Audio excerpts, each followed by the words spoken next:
Hello viewers, welcome to Landry Max. So இன்னைக்கான இந்த வீடியோவில் நம்ம 8th standard 3rd chapter exercise 3.4 னோட கண்டினியூட்டியாக அதனோட 4th sum பார்க்கலாம். That is, the cost of a notebook is rupees 10 AB. அதாவது ஒரு நோட்புக்னோட cost 10 AB. If Bob has rupees 5 A square B plus 20 AB square plus 40 AB, then how many notebooks can he buy? அதாவது ஒரு நோட்புக்னோட cost இவ்வளோ, பாபு கிட்ட இவ்வளோ rupees இருக்குது, அப்போ அவனால் எத்தனை நோட்புக்ஸ் வாங்க முடியும் அப்படின்னு கேட்குறாங்க. ரொம்ப சிம்பிளான கான்செப்ட் தான். இந்த கான்செப்ட் எல்லாமே நம்ம நார்மலாக லைஃப் மேத்தமெட்டிக்ஸில் பார்த்துருப்போம். ஆக்சுவலி பார்த்திங்கன்னா இது ஒரு நோட்புக்னோட காஸ்ட்டு ஒரு ருபீஸ் பர்டிகுலர் வேல்யூவில் ருபீஸில் கொடுத்துருப்பாங்க. அதே மாதிரி அவங்ககிட்ட எவ்வளோ காசு இருக்குன்றதும் ருபீஸாக கொடுத்துருப்பாங்க. பட் இப்போ இது எல்லாமே பார்த்திங்கன்னா எக்ஸ்ப்ரெஷன்ஸாக இருக்குது. அதனால் நமக்கு இது நியூவாக தெரியுமே தவிர்த்து இந்த மாடல் நமக்கு ஆல்ரெடி தெரிகிற ஒரு விஷயம் தான். ஓகேங்களா? ஸோ இப்போ நார்மலாக இப்போ இதே விஷயத்தை நம்ம சிம்பிளாக புரிஞ்சுக்கிறதுக்கு நான் ஒரு எக்ஸாம்பிள் சொல்கிறேன். இப்போது ஒரு நோட்புக்னோட காஸ்ட்டு 10 ருபீஸ்னு வச்சுக்கோங்க. பாபு கிட்ட 50 ருபீஸ் இருக்குது.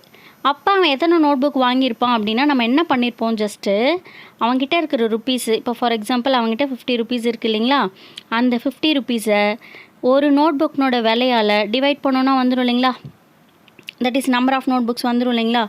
அப்போ என்ன ஆகும், 50 10 டிவைட் பண்ணும்போது 5 வந்திருக்கும். தட் இஸ் அப்போ அவன் எத்தனை நோட்புக் வாங்கியிருப்பான் அப்படின்னு பார்த்தீங்கன்னா 5 நோட்புக்ஸ் வாங்கியிருப்பாங்க இல்லைங்களா. ஸோ இப்போ இதே கான்செப்ட் தான் இங்கே எக்ஸ்ப்ரெஷனில் நம்ம அப்ளை பண்ண போகிறோம். தட் இஸ் இப்போ எப்படி நம்ம ப்ரீவியஸாக இந்த எக்ஸசைஸில் பார்த்திங்கன்னா சிம்பிள் இன்ட்ரெஸ்ட் கொடுத்துருக்கும் போது எக்ஸ்ப்ரெஷன்ஸில் கொடுத்தாங்க இல்லைங்களா.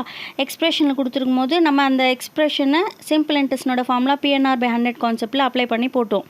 அதே மாதிரி தான் இங்கே லாஜிக்கை நம்ம புரிஞ்சுக்கிட்டு அந்த எக்ஸ்ப்ரெஷன்ஸில் சிம்பிளிஃபை பண்ண போகிறோம்.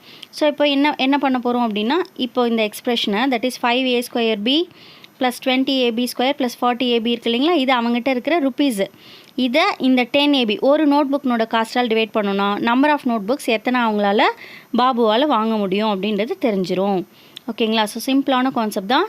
ஆல்ரெடி நமக்கு டிவிஷன் ஆஃப் எக்ஸ்பிரஷன்ஸ் கூட நம்மளுக்கு தெரிகிற ஒரு விஷயம் தான். ஸோ தட் அதை அப்ளை பண்ணி நம்ம ஆன்சர் கண்டுபிடிக்க வேண்டியதாம்மா.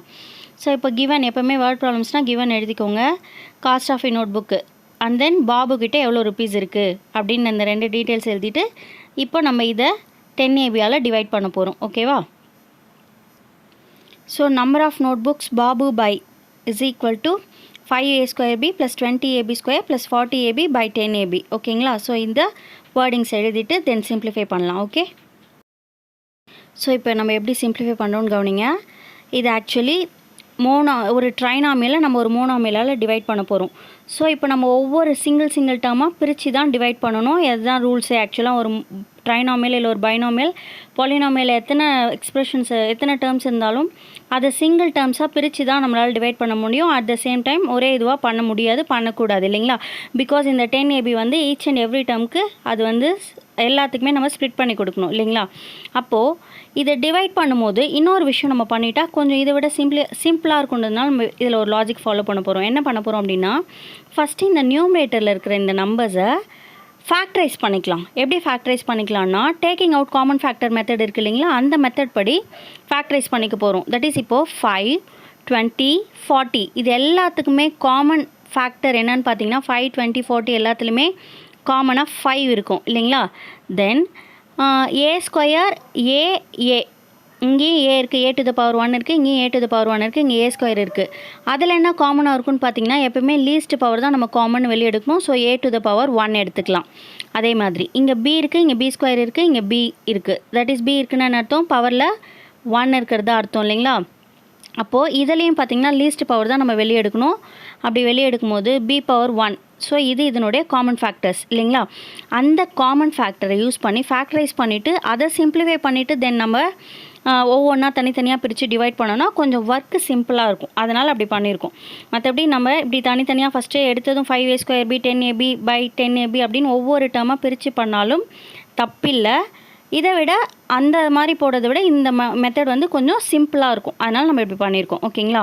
ஸோ இப்போ சிம்பிளிஃபை பண்ணலாம். ஃபஸ்ட்டு காமன் ஃபேக்டர் வெளியே எடுத்தாச்சு. தட் இஸ் 5 AB எடுத்துட்டோம். அப்போ வித்தின் த ப்ராக்கெட்ஸ் ஆல்ரெடி 5 வெளியே இருக்கிறதுனால A ஸ்கொயரில் ஒரு A வெளியே இருக்குது, அப்போ இன்னொரு A வித்தின் த ப்ராக்கெட்ஸ் வரணும். அதே மாதிரி ஒரு B தான் இருக்கிறது. ஸோ அது ஆல்ரெடி வெளியே இருக்கிறதுனால ஃபஸ்ட் டேர்மில் ரிமைனிங் இருக்கிறது ஒன்லி A தான். அடுத்து 20 AB ஸ்கொயரில் 20ல் 5 வெளியே இருக்குது. அப்போ 20ல் எத்தனை டைம்ஸ் வரும்னு பார்த்தீங்கன்னா 4 டைம்ஸ் வரும் இல்லைங்களா. தென் A ஆல்ரெடி வெளியே இருக்குது, B ஸ்கொயரில் ஒரு B வெளியே இருக்குது, அப்போ இன்னொரு B வித் இந்த ப்ராக்கெட்ஸ் வரணும். தென் இந்த 40 ஏபியில் 40ல் 5 எத்தனை டைம்ஸ் வரும்னு பார்த்தீங்கன்னா 8 டைம்ஸ் வரும். அண்ட் தென் இங்கே இருக்கிறது ஏபி மட்டும்தான். அந்த ஏபி ஆல்ரெடி வெளியே இருக்குது. அப்போ within the brackets only constant தான் வரும். ஓகேங்களா? ஸோ 5 ஏபி ஆஃப்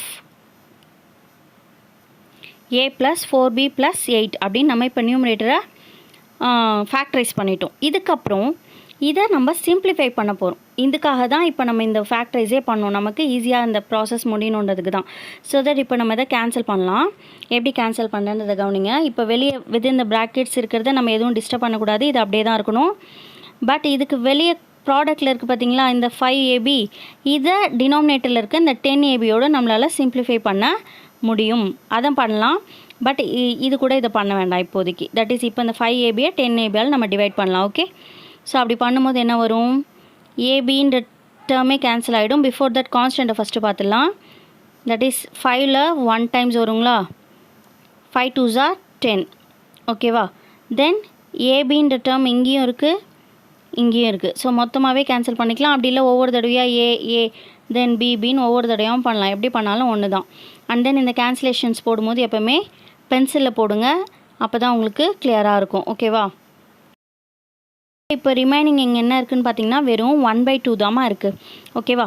ஸோ அப்போ என்ன நமக்கு ரிமைனிங் கிடைக்கும் அப்படின்னு பார்த்தீங்கன்னா 1/2ன்ற அந்த ஃப்ராக்ஷன் கூட பக்கத்தில் இருக்கிற இந்த ட்ரைனாமியல், தட் இஸ் இந்த எக்ஸ்பிரஷன் அப்படியே வரும். So 1/2 of a + 4b + 8. So 1/2 of a + 4b + 8னா என்ன அர்த்தம், இந்த எக்ஸ்பிரஷனை 2ஆல் டிவைட் பண்ணணும்னு அர்த்தம். ஸோ தட் இப்போ இதில் இருக்க ட்ரைனாமியில் ஒவ்வொன்றா நம்ம பிரிச்சுக்கலாம். ஓகேங்களா? அப்போ ஃபஸ்ட்டு ஏவை 2ஆல் டிவைட் பண்ணுவோம், தென் 4bயை 2ஆல் டிவைட் பண்ணுவோம், தென் 8ஐ 2ஆல் டிவைட் பண்ணுவோம். இந்த கான்செப்ட் ஒழுங்காக புரியுதான்றது தெரியல. அதாவது இதுக்கு என்னன்றத மீனிங் இன்னொரு தடவை சொல்லிடுறேன். ஒரு நம்பரை, ஒரு எக்ஸ்பிரஷனையோ இல்லை நம்பரையோ ஒரு 2ஆல் டிவைட் பண்ணுறதும் அதே விஷயத்தை 1/2ஆல் மல்டிப்ளை பண்ணுறதும் ஒன்று தான். ஓகேங்களா? ஸோ இப்போ நம்ம 1/2ஆல் இங்கே மல்டிப்ளை தானே பண்ணணும்னு யாரும் திங்க் பண்ண வேண்டாம். ஸோ இப்போ நம்ம இங்கே 1/2ஆல் மல்டிப்ளை பண்ணணும்னா என்ன ப்ராசஸ் தான் பண்ணுவோம் அப்படின்னு பார்த்தீங்கன்னா ஒவ்வொரு நம்பரையும் 2ஆல் டிவைட் பண்ணும். அதுதான் கான்செப்ட், ஒவ்வொரு டேர்மையும். ஓகேங்களா? இப்போது ஏவை 2ஆல் டிவைட் பண்ணுறோம், 4bயை 2ஆல் டிவைட் பண்ணுறோம், 8ஐ 2ஆல் டிவைட் பண்ணுறோம். அப்போ ஏவை 2ஆல் டிவைட் பண்ணும்போது as it is a/2 தான் வரும். தென் 4bயை 2ஆல் டிவைட் பண்ணும்போது இது 1 டைம்ஸ், இது 2 டைம்ஸ் இல்லைங்களா? இதை சிம்பிளிஃபை பண்ண முடியும். 1 டைம்ஸ் இது 2 2s are 4. ஓகேவா? அதே மாதிரி இந்த 8ஐ 2ஆல் டிவைட் பண்ண முடியும். 1 டைம்ஸ் இது 4 டைம்ஸ். அப்போ என்ன வரும் நமக்கு அப்படின்னு பார்த்தீங்கன்னா இங்கே 2b வரும், இங்கே 4 வரும். ஸோ இந்த சிம்பிளிஃபிகேஷன் ஒர்க்ஸ் எல்லாமே நீங்கள் வந்து பென்சிலில் போட்டுக்கோங்க. So what is answer finally அப்படின்னு பார்த்தீங்கன்னா a/2 + 2b + 4. ஸோ இதுதான் அவங்களுடைய நம்பர் ஆஃப் புக்ஸே எத்தனை வாங்க முடியும் அப்படின்றதுக்கான ஆன்சர். ஓகேங்களா? அதே மாதிரி என்னடா நம்பர் ஆஃப் புக்ஸ் இப்படி a/2 2bலாம் வருமானு திங்க் பண்ண வேண்டாம். ஆக்சுவலி கொஸ்டின் வந்து அவங்க வந்து எக்ஸ்பிரஷனே இந்த மாதிரி a அண்ட் பியில் கொடுத்துருக்கிறதுனால ஆன்சரும் அது மாதிரி தான் வரும். சரி, ஓகே. அப்போ இதை கவுண்டிங்கில் எப்படி தான் ஃபைண்ட் அவுட் பண்ணுறது அப்படின்னு பார்த்தீங்கன்னா இதில் ஏனோட வேல்யூ என்ன, பீனோட வேல்யூ என்னன்னு தெரிஞ்சால் மட்டும்தான் ஃபைண்ட் அவுட் பண்ண முடியும். இப்போ ஃபார் எக்ஸாம்பிள் ஏனோட வேல்யூ 2, பீனோட வேல்யூ 3 சம்திங், அது மாதிரி ஏதாவது ஒரு வேல்யூ தெரியும் போது நம்ம அதை இங்கே சப்ஸ்டியூட் பண்ணும்போது அதனோட கவுண்டிங் என்னன்றது கிளியராக தெரியும். அதனால் நம்ம அதை பற்றி ஒரி பண்ண வேண்டாம். ஸோ கொடுத்துருக்க எக்ஸ்ப்ரெஷனுக்கு இதுதான் ஆன்சர். ஓகேங்களா? That is number of books he can பைன்னு ஃபைனலாக எடுத்து கூட எழுதிக்கலாம். ஸோ மேபி எதுவும் டவுட் இருக்காதுன்னு நினைக்கிறேன். ஏதாவது டவுட் இஃப் இன்கேஸ் இருந்தாலும் கமெண்ட் பண்ணுங்கள். தென் நம்ம சேனலில் கண்டினியூஸாக வீடியோஸ் பார்க்கறதுக்கு சேனலை சப்ஸ்கிரைப் பண்ணிக்கோங்க. இந்த வீடியோ உங்களுக்கு பிடிச்சா ஒரு லைக் பண்ணுங்கள். அண்ட் தென் உங்கள் ஃப்ரெண்ட்ஸ்க்கும் ஷேர் பண்ணுங்கள். தேங்க்ஸ் ஃபார் வாட்சிங்.